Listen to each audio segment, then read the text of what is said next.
Totoo nga ba ang manananggal? Viral ngayon sa social media kung saan in-upload ni Maymay ang isang video na nakita nila mismo ang inaakalang manananggal na kadapo sa tuktok ng niyog. So, panoorin natin kung totoo nga bang manananggal ito o kaya dahon lamang.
Sa inyong opinion, totoo nga ba ang nakita nila?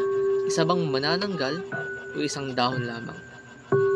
I-comment nyo dyan sa baba kung ano inyong opinion. Maraming salamat.